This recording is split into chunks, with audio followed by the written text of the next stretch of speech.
This morning we're going to do something a little bit different. Instead of just beginning with a passage, we're going to take a look at several passages. Some of them we've been looking at for the past few weeks, so some will appear on the screen. Some I might just talk you through as we try to tackle this little series we're in right now about living wholeness. How do we do that? And I meant to leave you last week a little bit of a cliffhanger, at least in the sense that it felt a little heavy. There were some things going on in the world, and I was trying to address what brings that. What has gotten us to this point of feeling so divided as a nation, maybe divided as human beings. So I offered a way into that. We're going to get back to that in just a second. So I want to pick back up on those ideas because they do lead somewhere, and there is good news, and there is hope, and that is that calling of the cross. So last week we looked at Jesus' words about a divided house. Remember that? A house divided will not stand. Right. And he said that because he's looking at us in a different way. God looks at us through Jesus Christ with a God's eye view. That means when God sees us, he does not see the way we see ourselves. He sees something different, something better. But what happens in the world we talked about last week, we're human beings. And so even though God may see us in a particular light, we have broken away somewhat from that and artificially divided ourselves. And I used a lot of different illustrations last week to show what that looks like. But we've artificially divided ourselves into a sort of our spiritual material selves.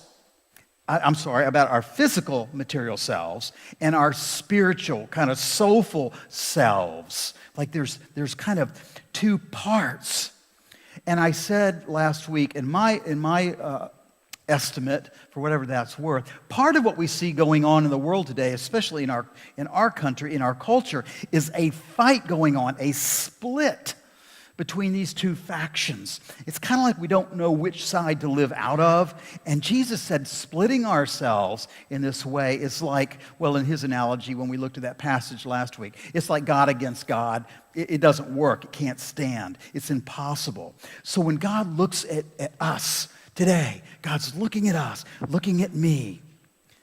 God doesn't see parts. I know that may sound a little strange right now. Remember when, this is how old I am, okay? So this crew over here might not get this, okay? So remember when chicken tenders first came out? This is before Chick-fil-A. Yeah, he's going, nope, can't remember that. So when chicken, way back, when we used to have like horse-drawn carriages with chicken, selling those things on the side. So back when chicken tenders came out, they weren't pieces of chicken. You know what they were? In our house, we called them parts is parts, right? Parts is parts. It was like different. You didn't know what part of the chicken was in there, but there was a lot of different parts in there. And they smashed them together, and they breaded them, and they go, here's a chicken tender.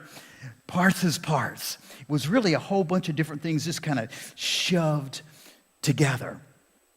God doesn't see us like that, as parts is parts.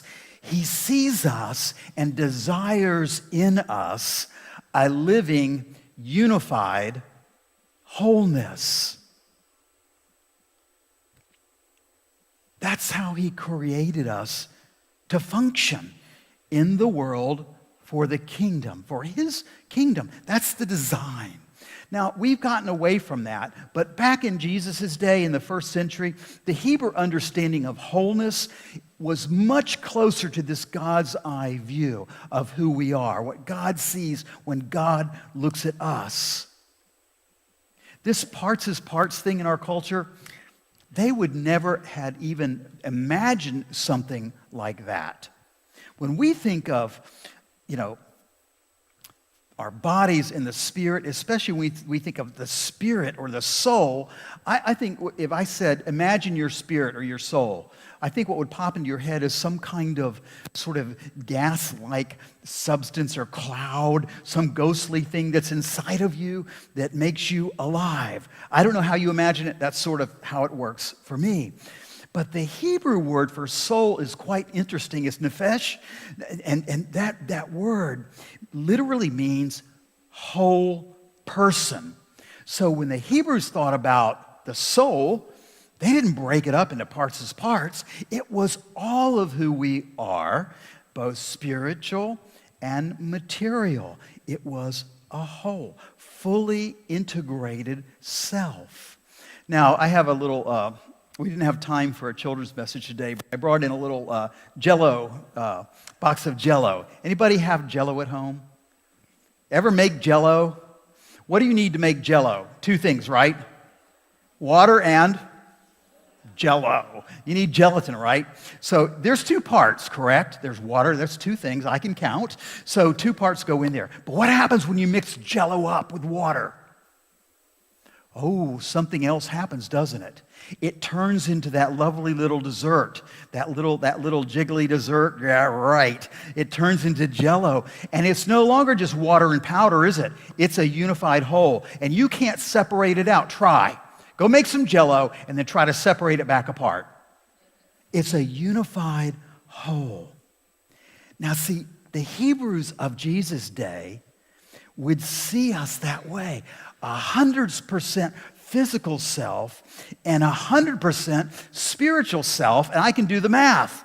That's 200%, right? So when the Hebrew people thought of the soul, think 200%. You don't have a soul, you are a soul.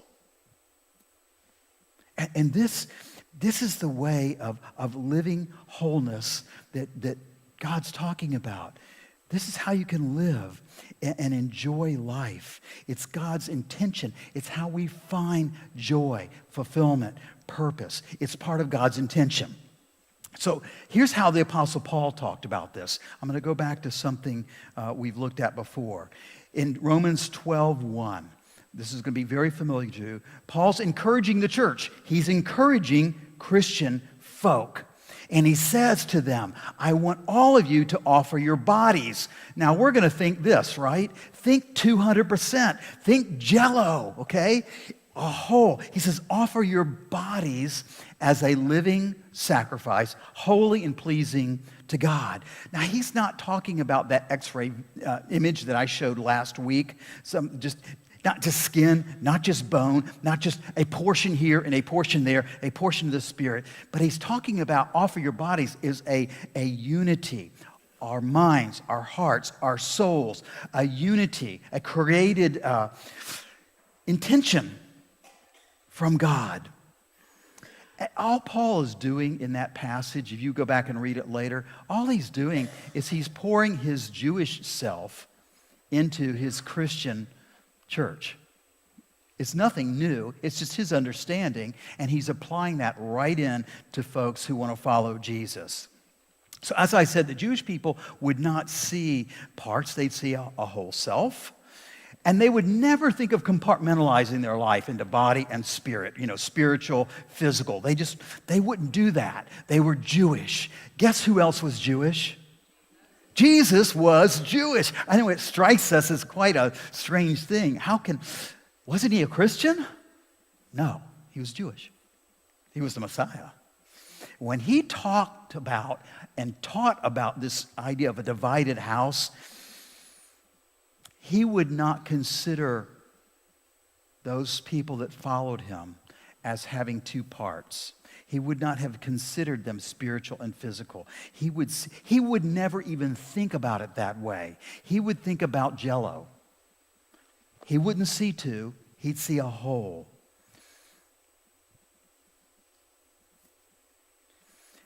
When we take a piece of ourselves, a portion of ourselves, a spiritual portion, and a physical portion, and we divide that, Jesus said that's very unnatural. That's an unnatural way to live. And he talked about that, and he gave a perfect example. So I want to offer this to you today. It's out of Luke chapter 18 through 24. Very familiar for most of you. Very familiar passage. Often used at stewardship time. But it's that story about this very wealthy guy. And he comes up to Jesus. This guy's super educated. He's kind of a leader in the community. He has enough wealth that he never has to worry about anything for the rest of his life. But he wanted to find living wholeness. Isn't that funny? He had everything, and he comes to Jesus, and he wants to find living wholeness. He says, what do I have to do to find eternal life? What is it? There's something more, and I want to find what that is.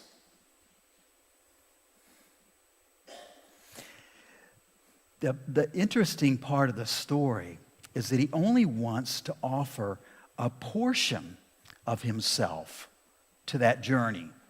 He only wants to offer a portion of his spiritual self and who he was. Kind of the parts as parts. You know, you can have this little part or that little part. And so he says, he comes to Jesus, and they have a discussion. Jesus listens to him very well, but he doesn't buy any of it. So if we think we're pulling something over on Jesus, he can see right through. He has God's eyes, right? He sees through this guy, and he doesn't buy what he's saying. Jesus came to heal the brokenhearted, the brokenness of this house divided.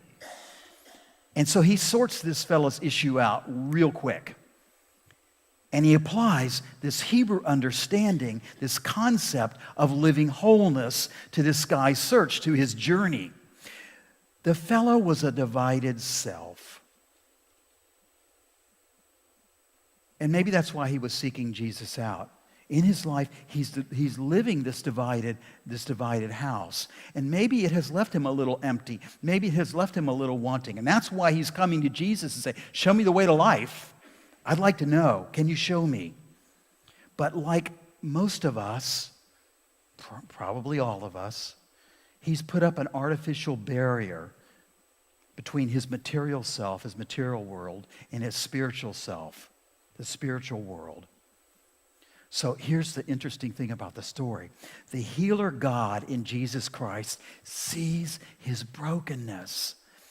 And so I think what happens in the story is Jesus tries to lead him on the pathway to wholeness. And here's what he says. I want you to go sell all your stuff, okay? Go sell your possessions, give it away to the poor, and then come and follow me. And the story ends, if you read that story in Luke 18 through 24, the very end of it's very sad. It says, the man went away sad because he had many possessions. Now, pastors love this. It's stewardship time. Tim just presented the big budget up there, right? So pastors love to leverage this story because I think they think if they preach on this story that somehow it will nudge you, which is a polite way of saying guilt you into possibly giving a few more dollars to the church. I think if you use the story in that way, pastors that do that, they've missed the point. Wealth was not the problem that this fella had. It was, now listen to the story with a different vision here. It wasn't wealth. It was that he had started to separate his material self from his spiritual self. And when it came right down to it, that separation left him a house divided. And Jesus' desire for that fella was for him to have a relevant life. Remember we said last week the definition to relevant is the quality of being closely and approximately connected.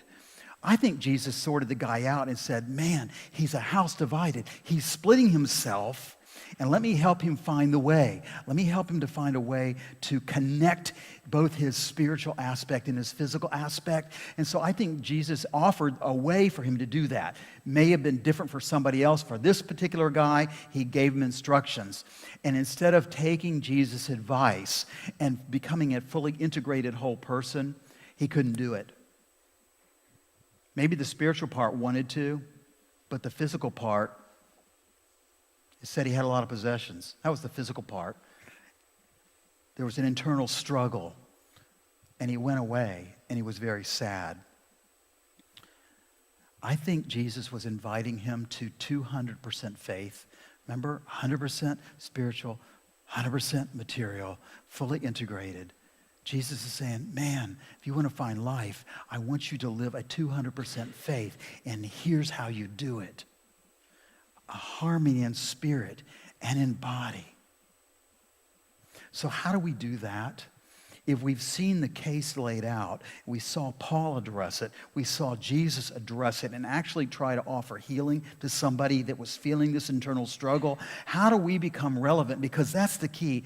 You know, Tim talked about one aspect of this church being sustainable. The other aspect of this church being sustainable is that we're relevant.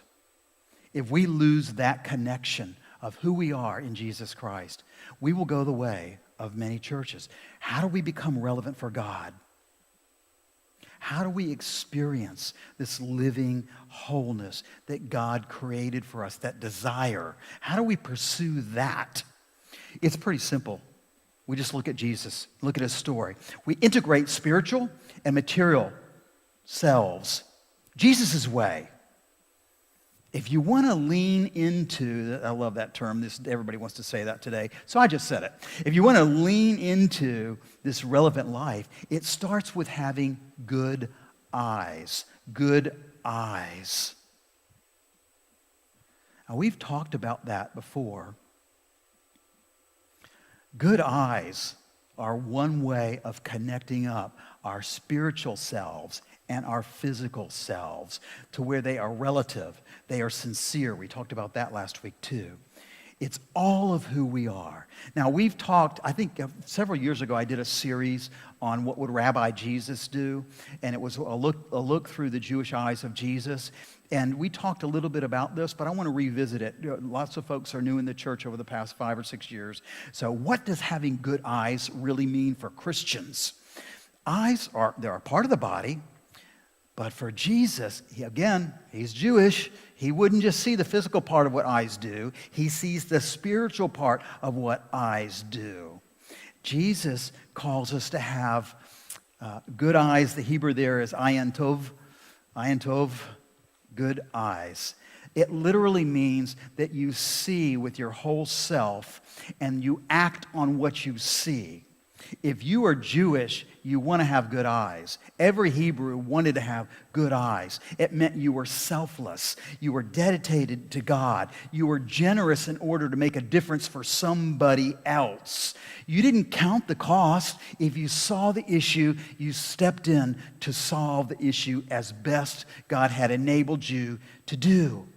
Good eyes see the physical and the spiritual equally.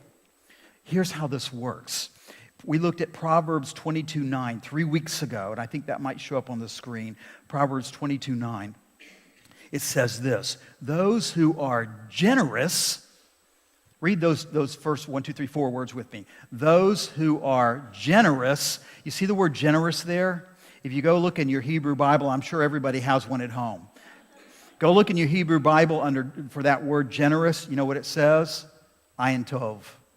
Those who are good eyes, those folks that have good eyes, that's a synonym. Good eyes and generous, they're the same thing. Those who are generous are blessed, for they share their bread with the poor. If you have good eyes, you're blessed because you can help someone. You can share with folks that are hungry.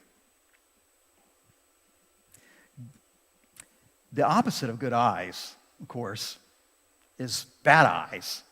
Bad eyes are a bit greedy, a bit selfish, self-centered. They would always think that they have a little bit more worth in themselves compared to the ones around them. They would keep whatever they had to meet their own needs. So bad eyes are dark eyes. Now, again, 2 weeks ago we looked at a passage, Matthew 6, 22, 23. Now that we have moved into the series, now that you have an understanding of this unified whole self, and now you understand what good eyes are, listen to this verse again. The eye is the lamp of the body. We know Hebrews think of the body as the soul, it's the whole.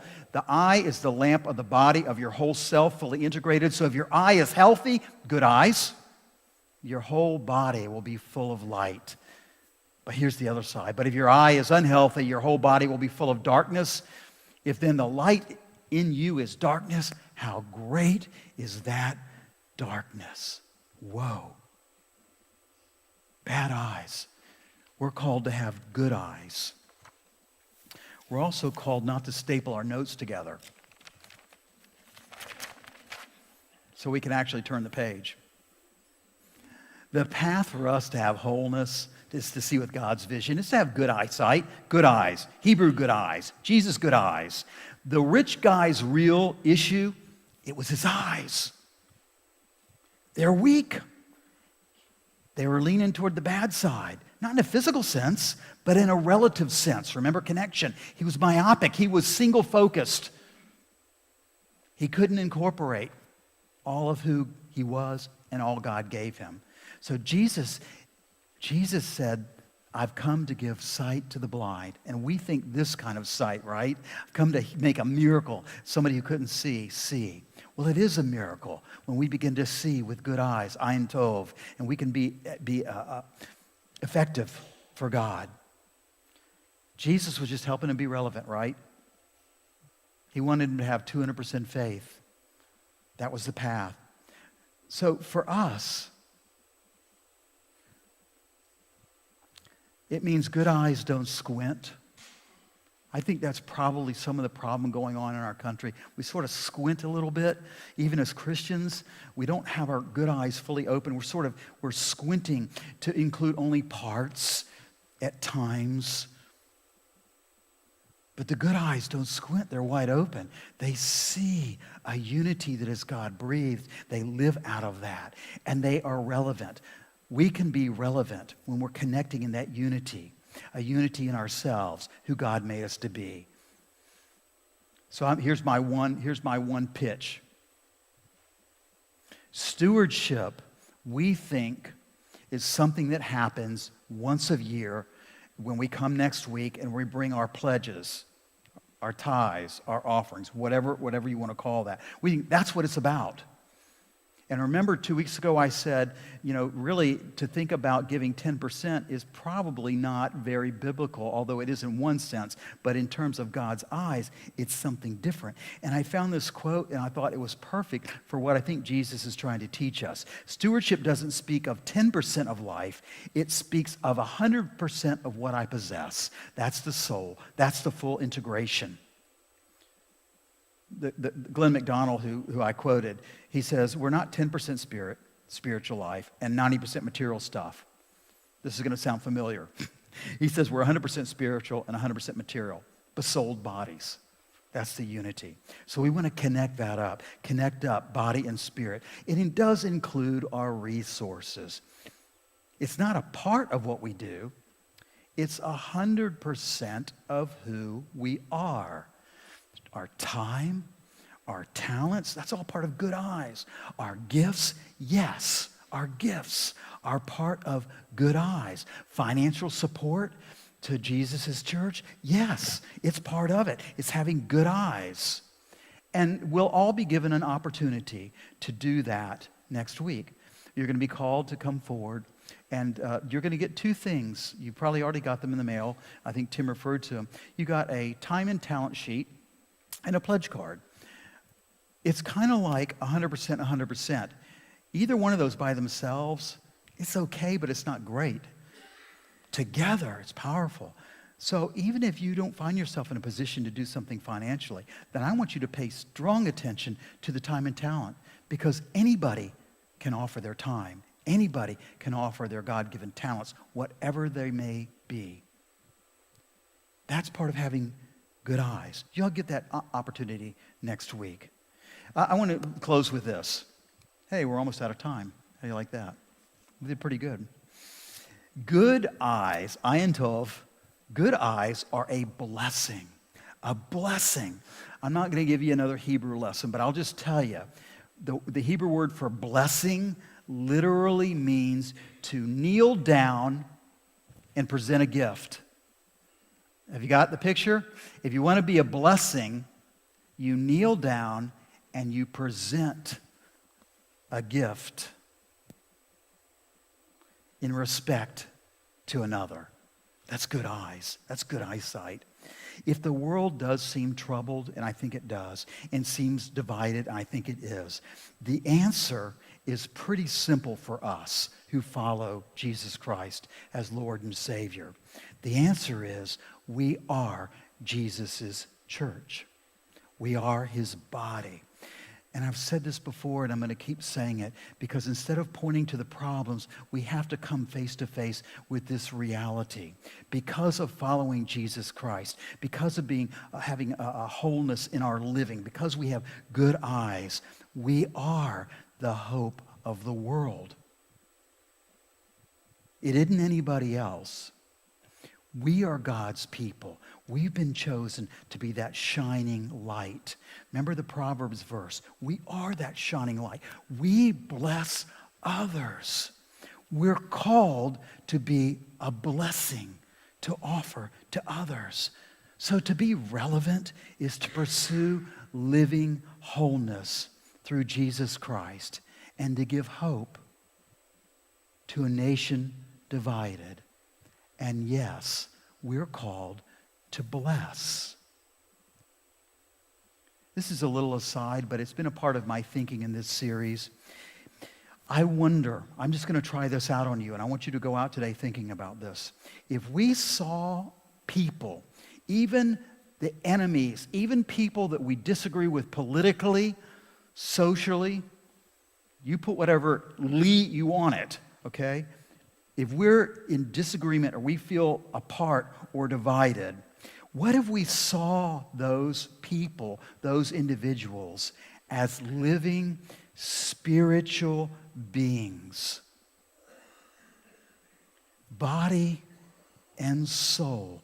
What if we didn't distinguish them as they're just a body that doesn't believe the way I believe or wants to criticize me on Facebook for my beliefs, be they political, social, whatever they are? What if we didn't divide up like that? And what if we saw them as the whole they were created to be? I believe if we have that kind of eyesight, it becomes very hard to hate. It's very hard to hate. It's hard to hate a spiritual self breathed into a body by God. And that's part of what I think Jesus was trying to convey about that house divided. It's as relevant today as it was 2,000 years ago. I want to leave you with this quote. Terry, if you want to come back up. Love becomes weak. This is John Stott. Have you ever read any of his stuff? It's great. John Stott says, love becomes weak if it's not strengthened by truth. And truth becomes hardened if it's not softened by love. Now, a lot of you have taken the Alpha course. You know Nicky Gumbel. He says on that quote, he says, the only way to get truth is through unity. Because we need the whole body of Christ to represent God's heart to the world. Let's pray.